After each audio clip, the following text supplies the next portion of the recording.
Marine Protected Area. Nah ini jadi apa sih ini gitu, dan apa sih hubungannya dengan dunia mancing sendiri?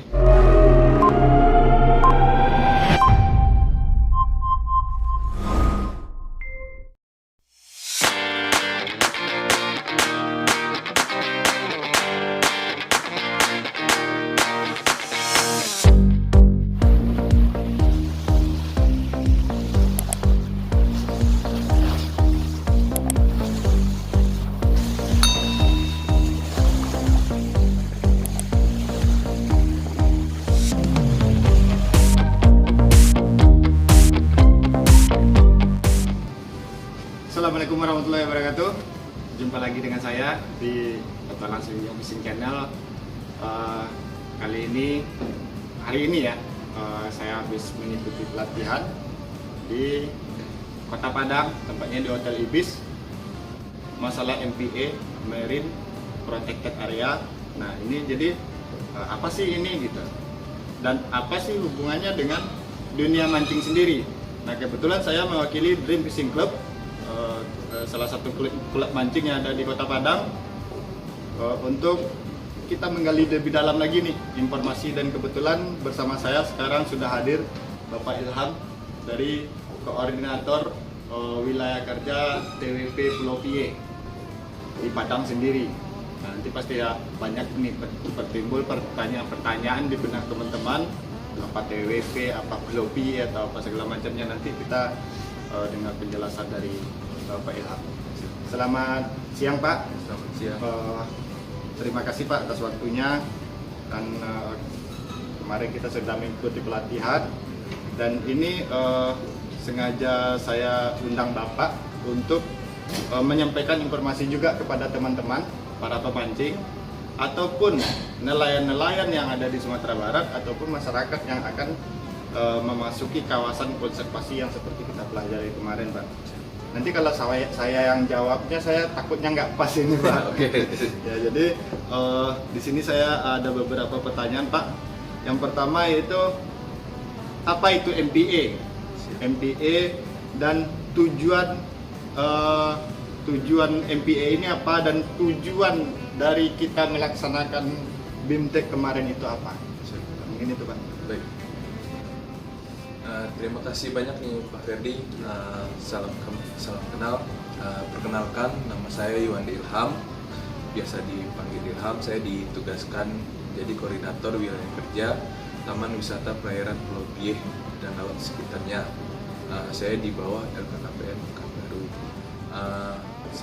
Terkait dengan MPA ini, panjangnya adalah Manajemen Marine Protected Area.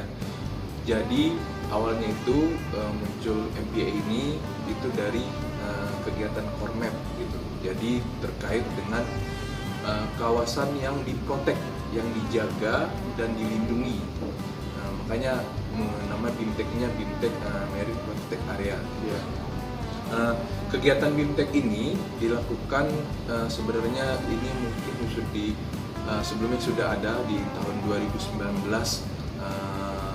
Yang sebelumnya itu kami melakukan BIMTEK ini kepada masyarakat, komunitas, stakeholder ini adalah instansi terkait gitu, yang masuk di dalam kawasan konservasi gitu.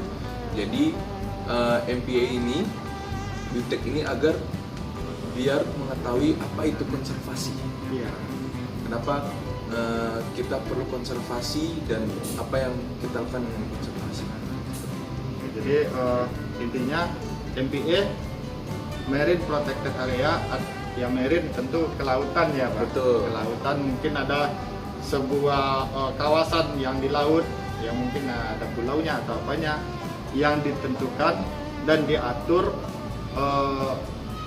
masalah masuknya ke tempat itu yang tujuannya adalah untuk konservasi ya Pak. Betul. Nah, jadi teman-teman, itulah MPA. Terus yang kedua Pak, seperti apa aturan yang sudah diterapkan, dan kalau seumpama ada yang melanggar, seperti apa ganjarannya Pak? Ya, jadi informasi ini mungkin ya berguna buat teman-teman pemancing Pak gitu. Baik. Untuk aturan, dasar peraturannya adalah Permen 47 tahun 2016 tentang pemanfaatan pariwisata alam perairan, terutama di kawasan konservasi perairan nasional yang dikelola oleh KKP, Kementerian Kelautan dan Perikanan. Juga penetapan di TWP Pulau Biak ini berdasarkan Permen nomor 70 tahun 2014 tentang kawasan konservasi. Jadi aturan yang boleh memasuk kawasan ini adalah kapal-kapal jenis di bawah 10 GT. Oh, ada aturannya, Pak? Ya, Jadi intinya konservasi ini bukan dilarang ya, Pak? betul. Tapi diikat dengan aturan. Betul. Lanjut, Pak. Ya, aturannya itu. Terus yang kedua adalah melakukan pemanfaatan seperti penyelaman, penangkapan ikan itu dengan menggunakan alat tangkap yang ramah lingkungan. Iya. Jadi kalau bisa yang seperti ilegal seperti potasium, bom, dan troll itu dilarang di kawasan konservasi. Kayak pekat-pekat harimau pasti Betul, boleh ya, Pak? itu tidak boleh dilakukan gitu. Tapi yang untuk nelayan kecil seperti pancing, payak itu boleh dilakukan di kawasan konservasi ini. Terus terkait dengan penegakan hukum, ini cerita juga Mas Ferdi. Iya, Pak. Di tahun 2019 kami pernah menindak sampai pengadilan tinggi di Pariaman itu kasus bagan yang ke dalam kawasan. Bagan ini kapal yang tidak diperbolehkan masuk di dalam kawasan karena ukurannya lebih dari 30 GT, yaitu ukurannya 38. Sebenarnya penegakan hukum ini yang kami lakukan adalah persuasif. Jadi lebih kepada sosialisasi, ya kalau bisa jangan dimasuk ini. Tapi bagan ini sudah 3 kali kami buat Iya. surat peringatan gitu. Di ketiga Tapi masih ngotot masuk betul ya, Pak. gitu. Di ketiga kali dia tidak mengindahkan, kami bawa langsung ke pinggir. Gitu. Itu langsung diproses hukum oleh teman-teman di PSDKP karena ranahnya penegakan hukum itu ada di PSDKP gitu. Dan sudah inkrah, semua diputuskan, sudah ada hasilnya gitu. Dan juga ada beberapa nelayan-nelayan yang ilegal, kayak nelayan menggunakan potasium gitu untuk menangkap ikan-ikan jenis tertentu gitu. Nah itu juga sudah diproses. Itulah dasar aturannya kalau seandainya teman-teman melanggar gitu. Tapi kalau teman-teman komunitas saya yakin tidak melanggar lah karena Iya. menggunakan alat tangkap ramah lingkungan, ditambah lagi juga kapal yang digunakan pasti lebih kecil lah, tidak mungkin Iya. sampai 30 GT gitu. Itu mungkin. Jadi intinya teman-teman, saya menyimpulkan apa yang disampaikan oleh Bapak Ilham.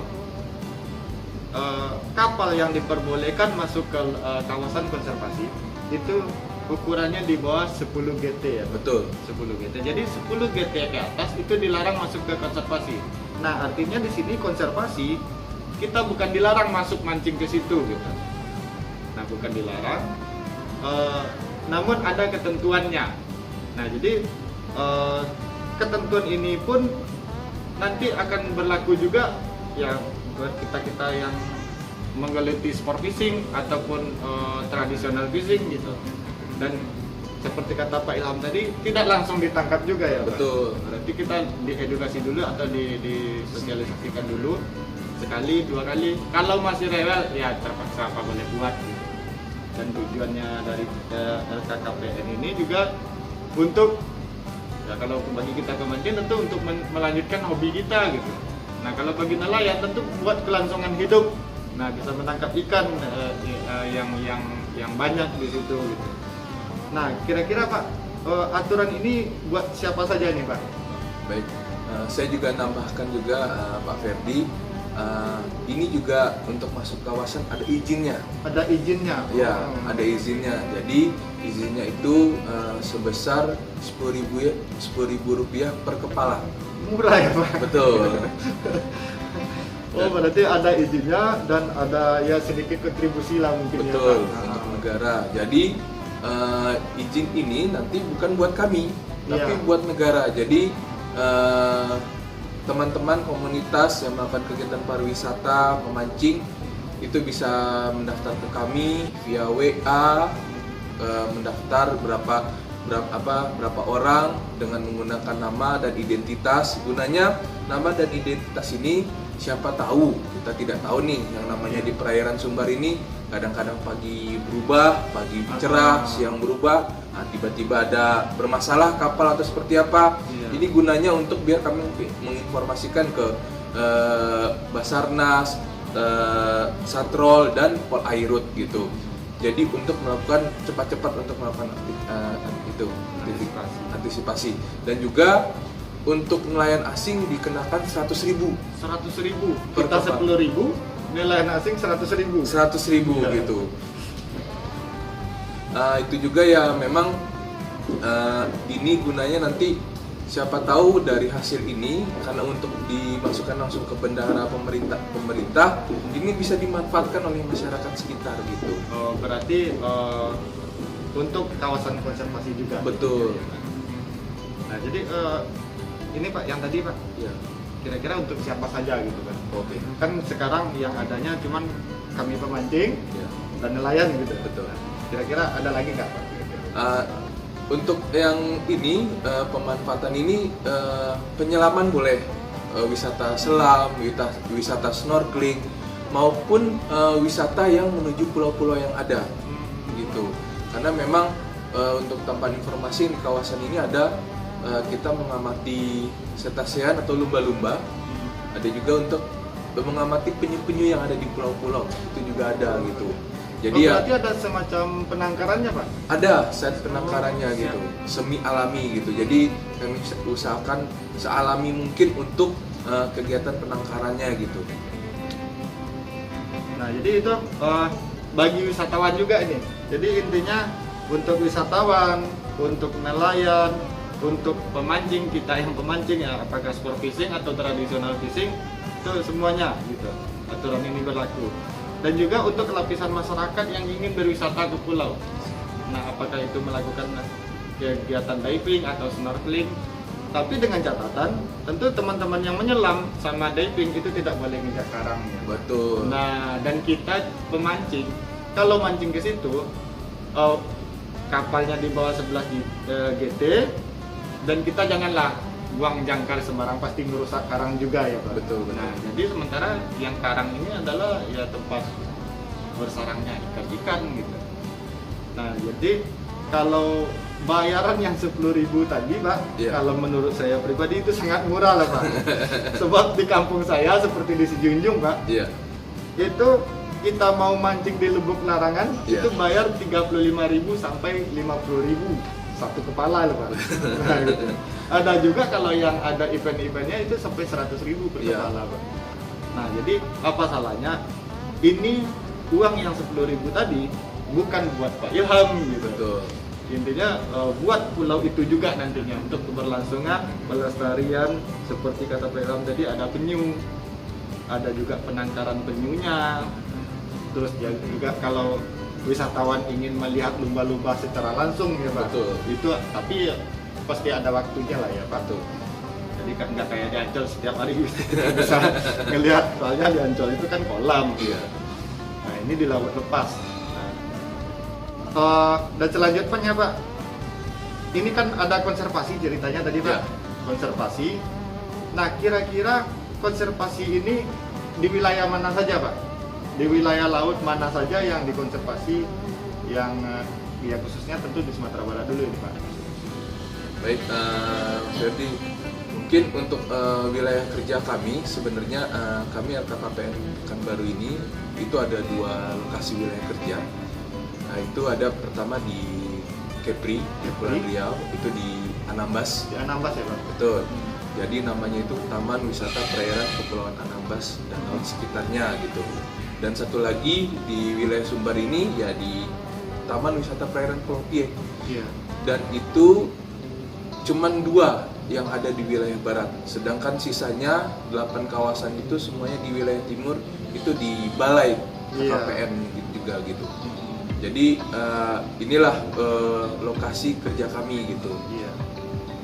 Jadi TWP Pulau Pie Ya, ya? Taman Wisata Perairan. Taman Wisata Perairan Pulau Pie itu mencakup apakah Pulau Pie saja atau ada pulau-pulau yang lain Pak? Untuk Taman Wisata Perairan Pulau Pie ini, informasi juga Bang Ferdi, ini luas kawasannya 39.900 hektar dengan 5 pulau yang berada di 3 kabupaten kota. Untuk di di Kota Padang itu ada 3, itu ada Pulau Toran, Pulau Air, dan Pulau Pandan. Untuk di Kabupaten Padang Pariaman dan Kota Pariaman itu ada Pulau Pieh dan Pulau Bando gitu. Jadi kawasannya, perairannya dan pulau-pulau yang ada di 5 pulau tersebut dengan luasan 39.900 hektar. Oh, jadi gini Pak, saya ingat nih, Ya. saya kan kebetulan mancing itu di handphone saya ada aplikasi Navionic Pak. Ya. Nah, itu saya lihat ada garis-garis merah sepanjang mulai dari ujung Torang ke Pulau Bando Pak. Ya. Berarti itu adalah kawasan Konservasi. Nah, ini pengetahuan juga nih teman-teman. Kan di handphone kita pemancing-pemancing penggemar sport fishing itu di handphone kan ada Navionic. Navionic kan ada sepanjang dari spot Pulau Toran, ujung Pulau Toran yang ada di Kota Padang sampai ke Pulau Bando yang ada di Kabupaten Padang Pariaman ya Pak. Nah, itu ada garis merah putus-putus. Itu adalah kawasan konservasi. Artinya kita pemancing yang menggeluti sport fishing ini sudah tahu wilayah mana yang dijadikan konservasi. Nah, seperti kata Pak Ilham tadi, kita tinggal lapor, identitas, bayar 10.000 per kepala, silakan mancing ke situ. Betul. Nah, artinya konservasi ini bukan dilarang gitu. Nah, tujuannya mungkin untuk keberlangsungan kita juga ya Pak. Iya. Keberlangsungan hidup gitu. Apalagi kita yang mancing ini kan nggak mungkin kita aja yang mancing. Betul. Anak cucu kita juga pengen mancing nantinya, gitu. Nggak mungkin dengan kemajuan teknologi ikan itu dibuat dari robot, nggak mungkin gitu. Jadi sudah cukup jelas nih Pak informasinya. Cuman saya timbul juga pertanyaan. Kita kan menyebutnya singkatan-singkatan aja tadi Pak. Nah, kira-kira itu yang LKKPN ini apa nih Pak? Dan wilayah kerjanya itu seperti apa dan bagaimana gitu? Untuk LKKPN ini kepanjangannya Loka Kawasan Konservasi Perairan Nasional Pekanbaru. Iya. Jadi Loka ini adalah salah satu unit kerja di bawah Kementerian Kelautan dan Perikanan yang berhubungan dengan kawasan konservasi. Untuk wilayah kerjanya memang ada 2 yang tadi seperti saya sampaikan, Anambas sama ini ya Pak. Anambas sama Pieh gitu. Iya. Jadi tugas kami adalah untuk menjaga kawasan konservasi ini biar berkelanjutan gitu, sustainable gitu. Jadi harapannya dengan memanfaatkan bisa juga menjaga, melestarikan gitu. Jadi bukan hanya memanfaatkan saja tapi bisa melestarikan. Ya gunanya buat apa? Jangan sampai nama-nama ikan tertentu itu hilang yang anak cucu kita nggak tahu. Ya, itu Umpama ikan marlin. Nah, Dia cuma lihat di internet. nah di foto gitu. Ikannya Lihat, nggak kelihatan lagi. betul, lihat YouTube aja gitu, padahal nggak tahu gitu. Harapannya seperti itu gitu. Saya setuju dengan istilahnya menangkap catch and release gitu. Iya Pak. Jadi kalau gunanya buat apa? Pada saat kita menangkap, kita rilis kembali. Siapa tahu ikan yang kita tangkap itu bisa mempunyai anak-anak kembali ya. Iya. Itu yang bisa dimanfaatkan gitu dengan masyarakat. Kami pun tidak melarang nelayan-nelayan untuk melakukan aktivitas. Harapannya ya sebenarnya nelayan-nelayan juga bisa untuk memberikan informasi ke kami gitu. Kenapa gunanya informasi ini? Biar kami bisa mendata berapa sih jumlah hasil tangkapan dari nelayan-nelayan ini gitu. Biar kami mengetahui biomasa kawasan ini berapa gitu. Karena siapa tahu kan ada informasi ini sudah overfishing lah. Iya. Kadang-kadang hasil tangkapan kita berlebih dan seperti apa ikan tiba-tiba ikan sudah kecil-kecil semua. Karena data tidak ada kita tidak bisa menyebutkan. Tapi kalau dengan informasi ini ada penyampaian dari nelayan gitu, informasi tentang berapa hasil tangkapan, kedepannya kita bisa membuat aturan-aturan seperti apalah yang istilahnya tidak merugikan teman-teman, komunitas, masyarakat, nelayan, tapi ikannya tetap ada seperti itu gitu. Jadi seperti kita nih teman-teman, kita yang menggeluti dunia sport fishing yang pakai lure-lure gitu kan. Jadi masuk ke kawasan konservasi Iya. bisa menerapkan catch and release. Nah, saran saya begitu, kita tangkap dan lepaskan gitu. Nah, artinya informasi sudah langsung sampai ke kita nih teman-teman. Mau memancing, apakah itu dari sport fishing atau tradisional fishing, mau memancing di kawasan TWP Pulau Pie ini harus izin dulu sama Pak Ilham gitu, atau sama LK KPN Pekanbaru. Nah, LK KPN Pekanbaru ini ternyata kantornya di Pekanbaru, tapi wilayah kerjanya adalah di Padang, di Sumbar. Betul. Nah, kira-kira di Sumbar ini ada kantornya nggak Pak? Ada, kantornya masih di Kota Padang ini juga. Alamatnya di Jalan Kelapa Gading Raya nomor 7 Bulak Karang. Jadi di Komplek Astratek gitu. Jadi kantornya tidak terlalu jauh. Mungkin teman-teman ada yang mau mau silaturahmi atau mau ngobrol-ngobrol atau masih merasa berat nih dengan bayar 10.000 gitu, tapi ada yang mau ditanyakan lagi, kami siap gitu. Karena ya harapan kami dengan komunikasi silaturahmi ini kita mendapatkan informasi dan misalnya teman-teman masih ragu bisa langsung datang ke kantor, saya bisa membantu dan teman-teman di kantor juga banyak gitu untuk terkait dengan informasi yang ada gitu. Nah, kira-kira gini Pak, untuk informasi yang seperti ini, di samping umpama teman-teman pemancing atau nelayan yang mau jalan-jalan ke kantor, ada nggak umpama semacam website atau Instagram atau apalah yang sosmed yang bisa diakses oleh teman-teman melihat informasi ini gitu Pak? Ada Pak Ferdi, website kami nanti mungkin saya taruh di deskripsi ya Pak. Boleh. Jadi alamat website Instagramnya ada? Ada Pak. Instagram ada, Twitter ada, FB ada juga. FB, Facebook ada. Nanti saya taruh di website dan juga dengan kontak sekalian saya taruh di website. Silakan teman-teman akses nantinya. Nah, di deskripsi saya taruh di deskripsi. Silakan teman-teman akses nantinya. Nah, jadi informasi sudah langsung sampai. Dan kalau seumpama seperti kita yang menggeluti sport fishing ini, tentu ya ini kita berharap berkelanjutan dan juga kita mendapatkan strike yang seru gitu. Itu istilah kami itu, strike yang seru dengan ikan yang besar-besar. Nah, yang kita cari kan itunya, bukan ikannya sebetulnya gitu. Kalau ikan bisa dibeli di pasar gitu. Jadi ya dapat strike itu teman-teman udah pada puas lah Pak. Dan mungkin ini untuk terakhir Pak, kira-kira mungkin pesan-pesan dari Pak Ilham untuk teman-teman para pemancing, nelayan, terus wisatawan juga dan teman-teman penyelam, ataupun siapa saja yang memasuki kawasan. Baik, pesan dari saya secara pribadi, kita jagalah kawasan konservasi ini yang ada. Jadi silakan komunitas, penggiat wisata semuanya memanfaatkan, tapi dengan cara menjaga konservasi gitu.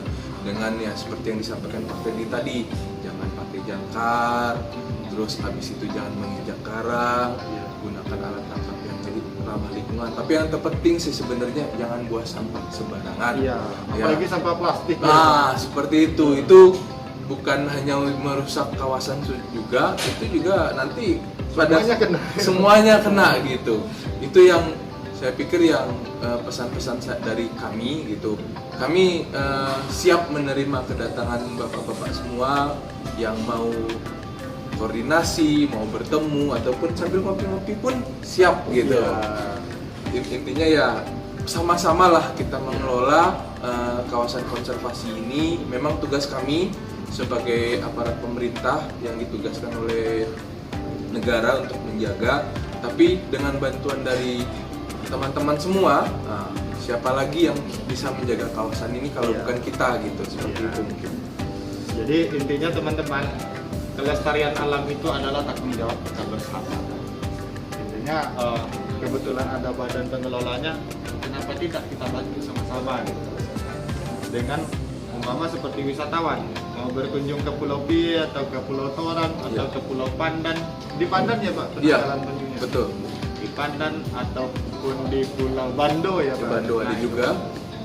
Nah, janganlah buang sampah sembarangan. Kalau memang tidak ada tempat pembuangan sampah, silakan kita bakar di atas pulau, boleh ya Pak? Boleh. Dibakar, artinya dia menjadi abu dan terurai oleh tanah. Nah, atau kita kantongin lagi, nanti kita buang di pinggiran pantai, di pesisir pantai atau di tempat pembuangan sampah lah. Nah, jadi ini dan juga bagi teman-teman nelayan, teman-teman pemancing, kalau kita sedang melakukan aktivitas memancing di laut, janganlah buang sampahnya ke laut.